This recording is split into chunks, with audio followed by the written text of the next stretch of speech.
good morning. This is Jim Moore, and you are watching Words of Encouragement. It is Tuesday. Somebody tell me what day it is. Aaron, God bless you. Nice to have you. I forgot to look this morning because really I hadn't planned on doing this program, but I'm glad that you joined. Pop on, say hello. I'll say hello back to you, providing I'm not too into what I'm saying. So I wanted to do a quick program this morning about what had happened at the Olympics. Now, I know some of you're already probably tired of hearing it and you don't want to hear anymore. I'm totally fine if you want to click me off. That's up to you. But I have been requested by some folks to comment on that and what my feelings are about what's happened. You know, we all have our opinions, right? And so I know people sometimes don't like what you have to say and they block you. That's fine. If you can't, I think we need to be able to handle one another's opinions without getting offended, unless people get nasty about it. Thank you, Aaron. It's the 29th of July? Why is it raining? Anyway, thanks, Aaron. Appreciate that. So, as most of you know, Linda and I have been here in Salem, and one of the things that's happened the last couple of days is the Olympics. And I have made a number of comments about it on my Facebook page if you want to look at them. So far, I don't regret anything I've said. Right? I don't make these things. I mean, I do appreciate other people's comments and so on. I really do. But I don't do these things to be controversial or start arguments or get likes. You'll see people ask a question. What is your favorite color? Name your favorite song. And it's fine. It's fine. But that's not my thing. My thing is I want to help people, and I'm not saying others don't. I'm just saying if I can say something hopefully close to what God says, I'm trying to make my opinions his. Not the other way around. I want to change his opinions. I want to change mine. So anyway, hey, Gene, God bless you, friend. Nice to see you again. So what happened with the Olympics? Let's talk about that for just a second. So most of you have seen it. If you haven't, again, you can go on my Facebook and see some of the comments that I wrote. I feel like this, for me, has been a kind of a match, like lighting a match for deeper issues. So the long and the short of it is that the opening ceremonies for the Olympics, they've always been kind of a sacred thing. They're an attempt to kind of unite the world. Usually you'll have an athlete or someone well-known, famous, and they'll carry the torch and light. Then they have multiple people. I want to say, first of all, I have not watched it. Hey, Sandy, God bless you. Now, I've watched enough clips on it that I don't need to watch it now, because I'm not trying to dissect every nuance of it, but I know and what I've seen, and that's enough for me. Okay? I'm not here to dissect every nuance of it. So anyway, a lot of wickedness, a lot of perversion.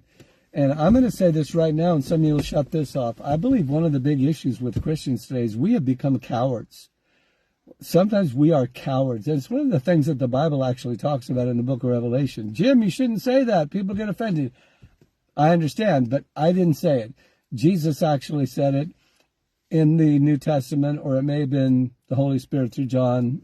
Anyway, in the book of Revelation, it talked about people who were outside the holy city. And it lists all these wicked things: murderers, adulterers, idolaters, all these really, really bad things. And then it throws in the word cowards. So I'm not just like going on a rant and saying, oh, we're all, what's wrong with us? No, I'm saying it's a literal thing that can happen to you when you become more afraid of standing for truth in the right way than you're more afraid of that than you are of the fear of the Lord.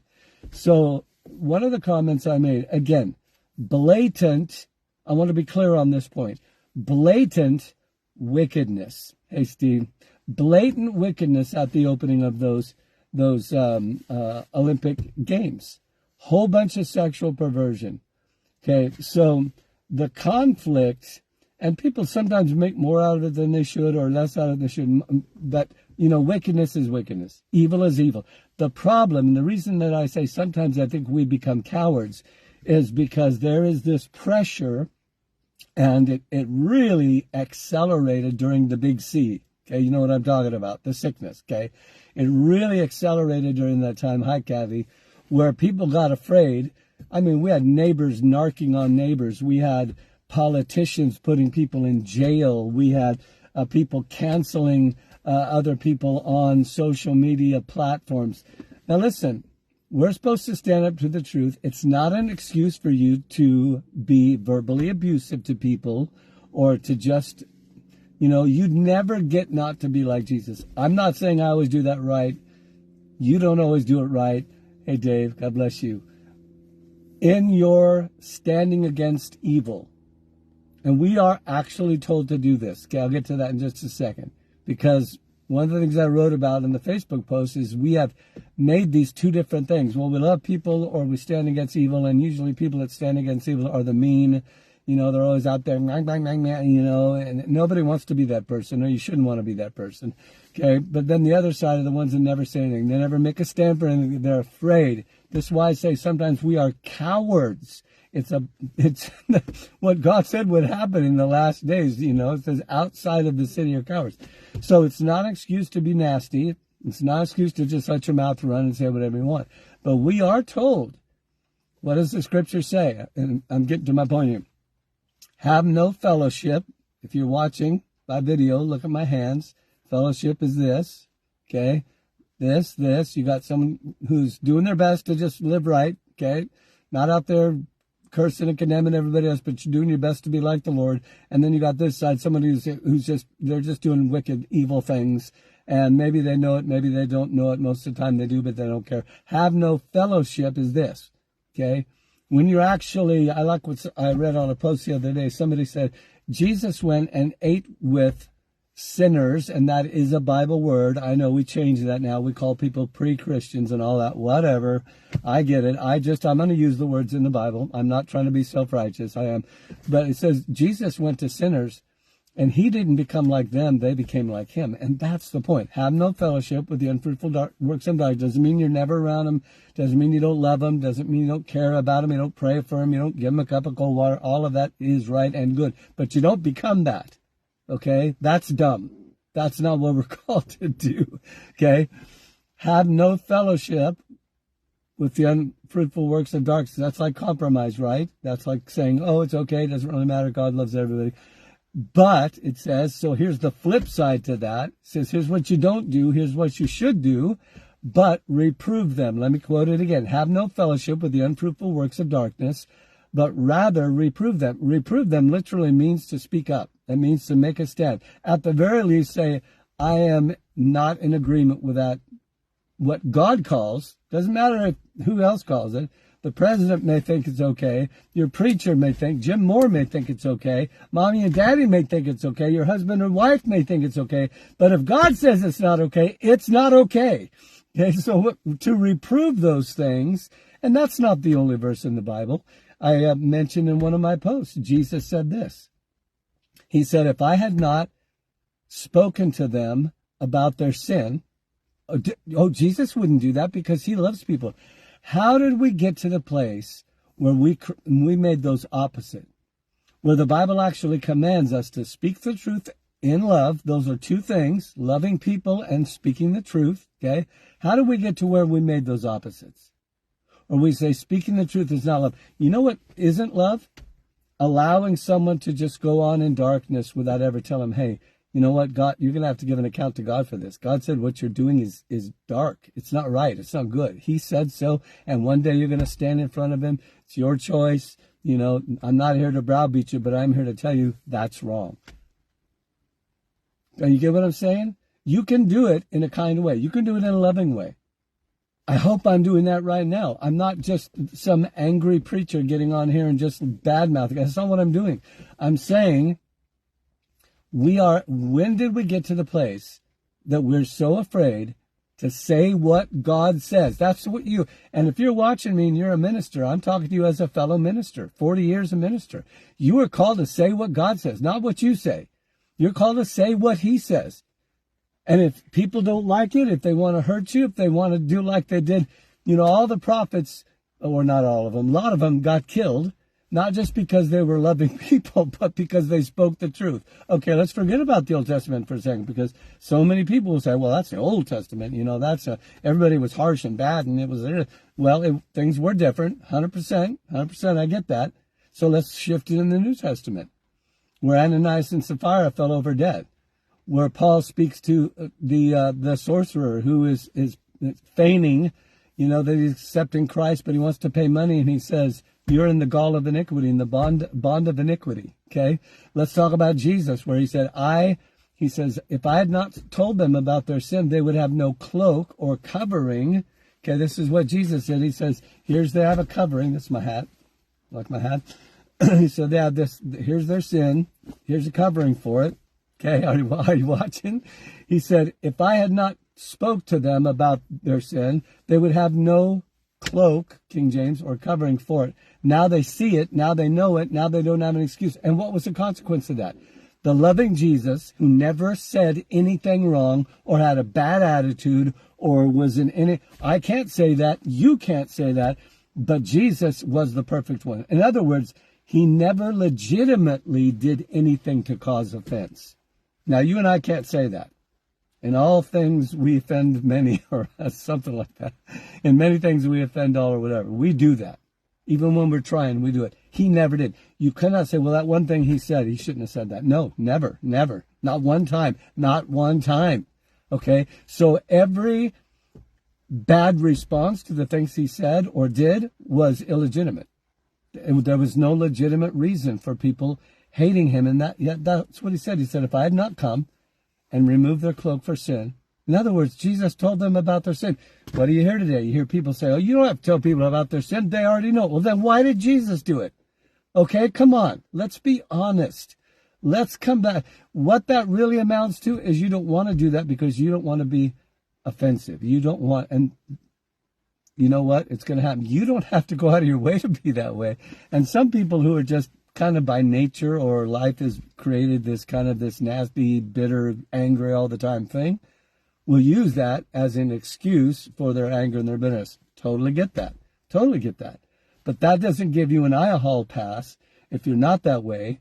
You're meek by nature. You're quiet by nature. You just love people. I do. I've spent most of my life praying and trying really hard to love people.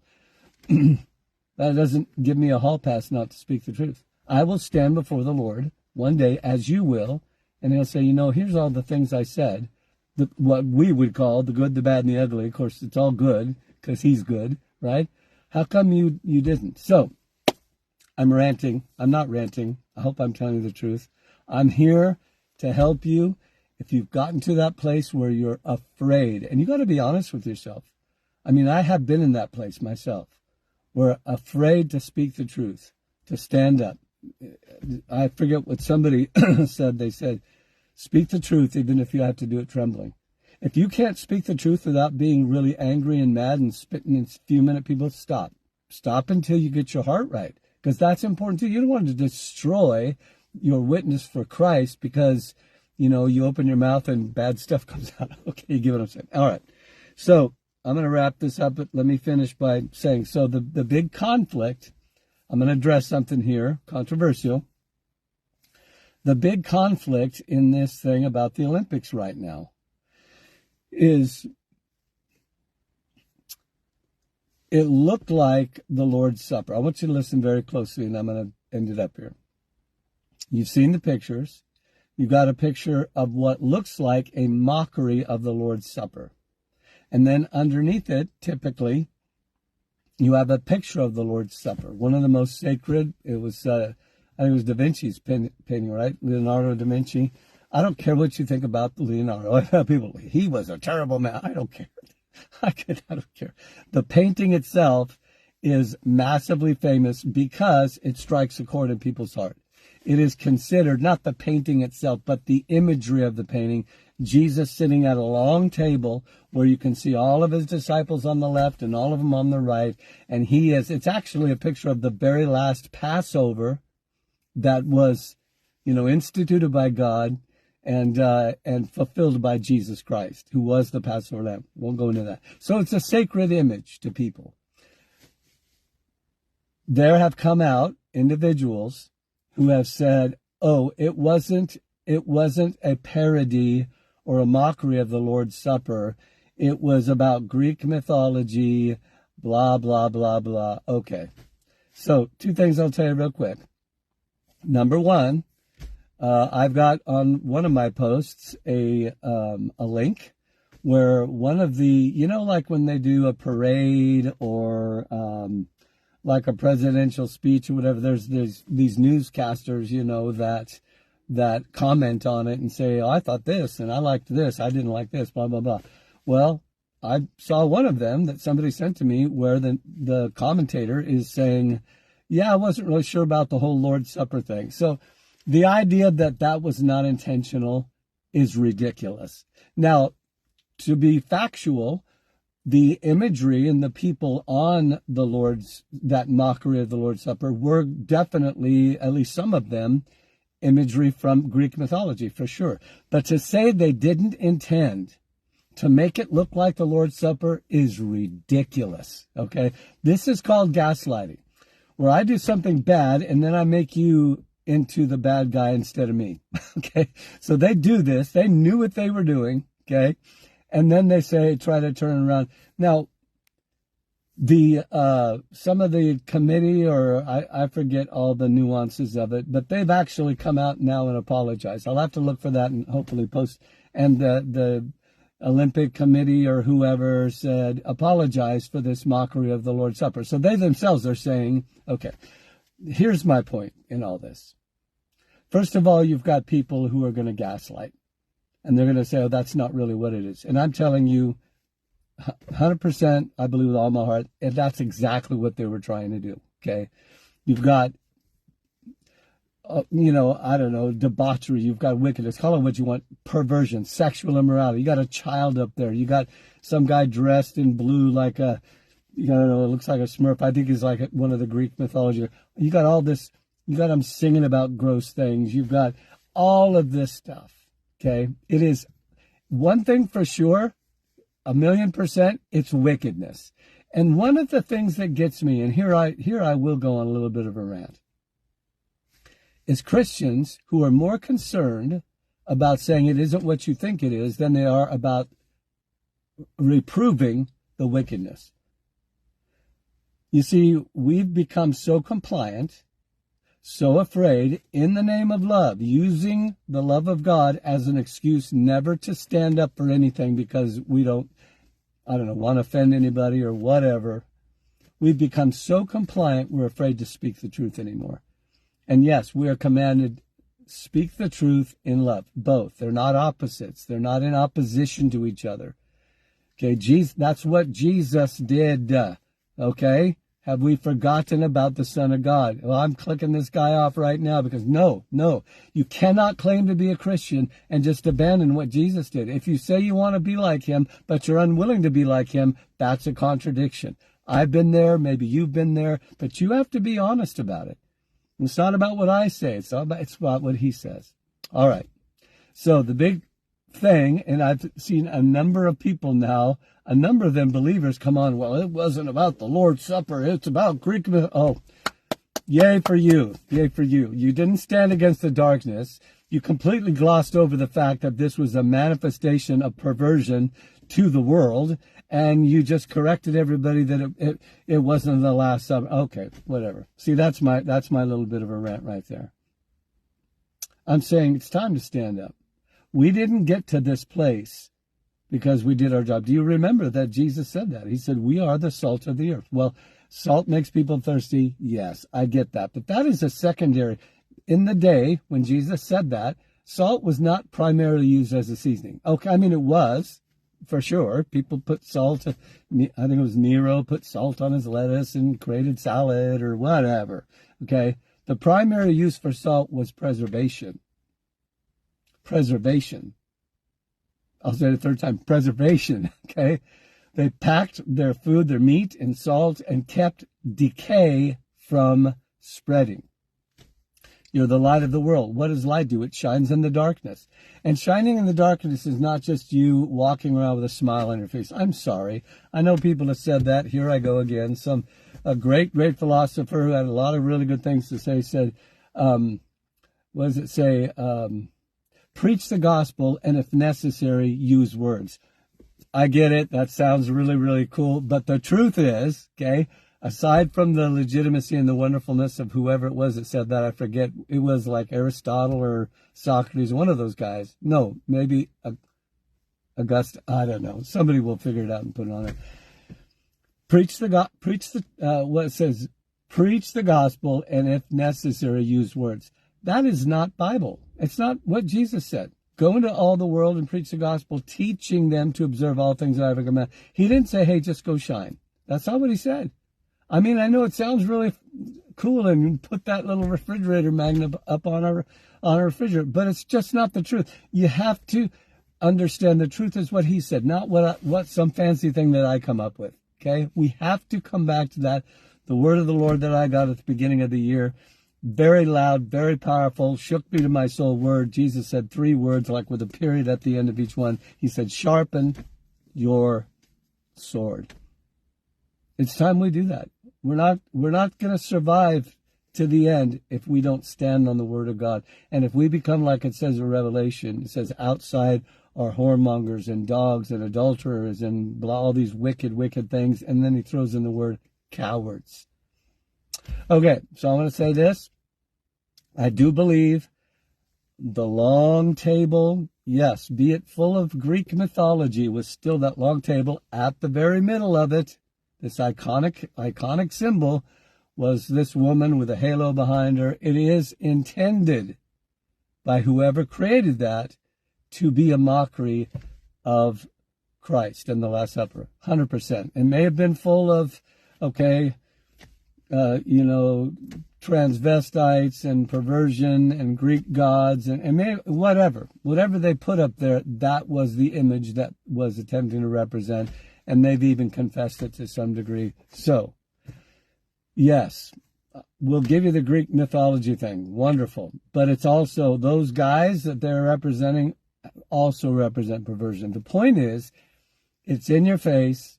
You have to accept this. If you don't, you're a phobia this or a phobia that or a phobia this.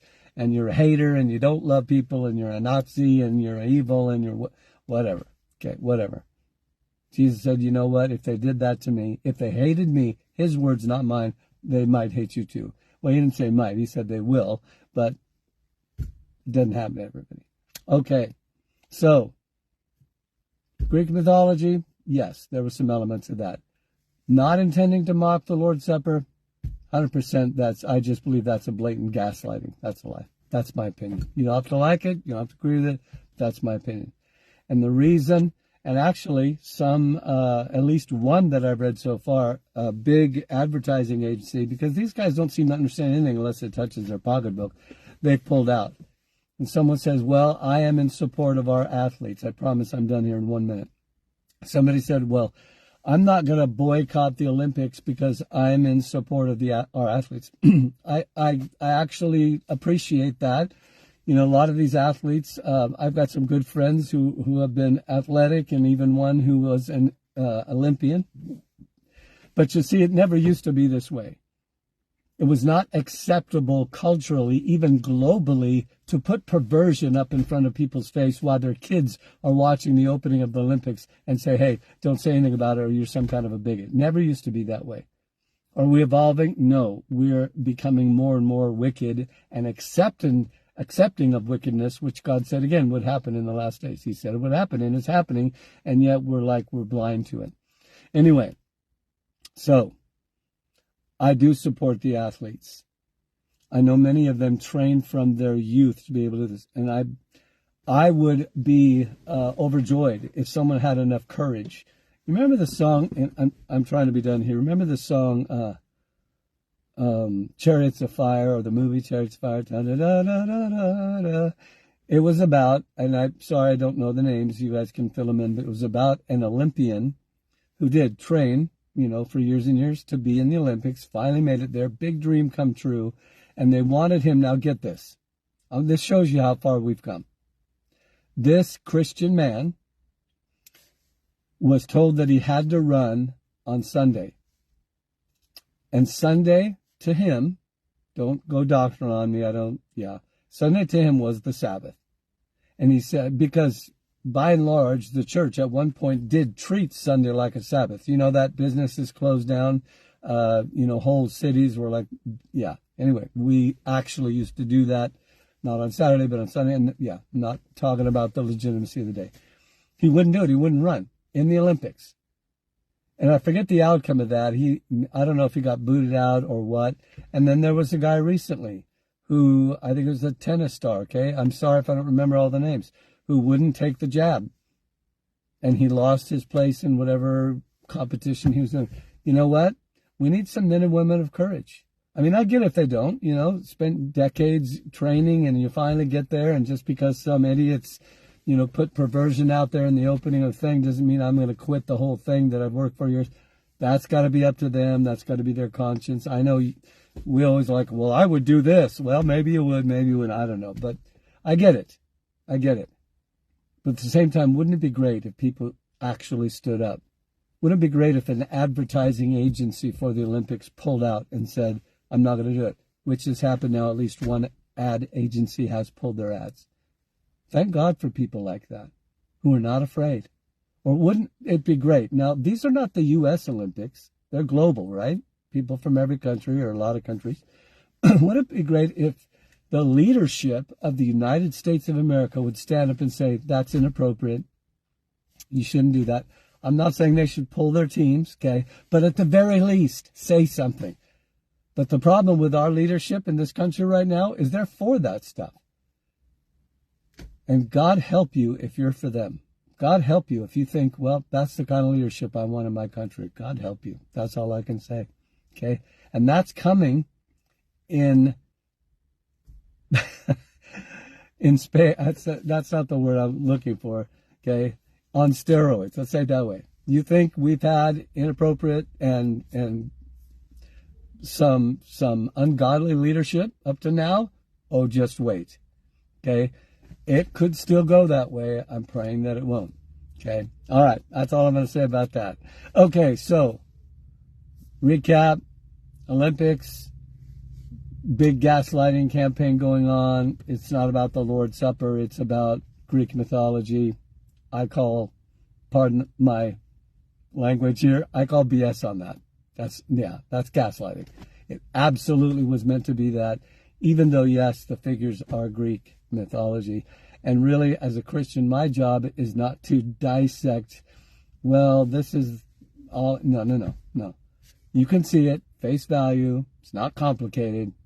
It's a work of the devil, okay? Don't be afraid to say it. Say it in love. I'm trying my best to do that right now, but say the truth. All right, God bless you guys. I'm done. I don't know how quickly you'll hear from me again. We're ready to do some travel, getting ready to travel back home. And so, yeah, love you guys. Go ahead, look at the post. If you want to say something, say it nicely. If you don't say nice, I'll just delete it. I do that all the time. I have no tolerance for people that get on there and talk bad about each other. Don't do it. So, all right, love you guys. God bless you. Have a great day. Thanks, Linda. And, give yourself permission to have a great day. I'm still saying it.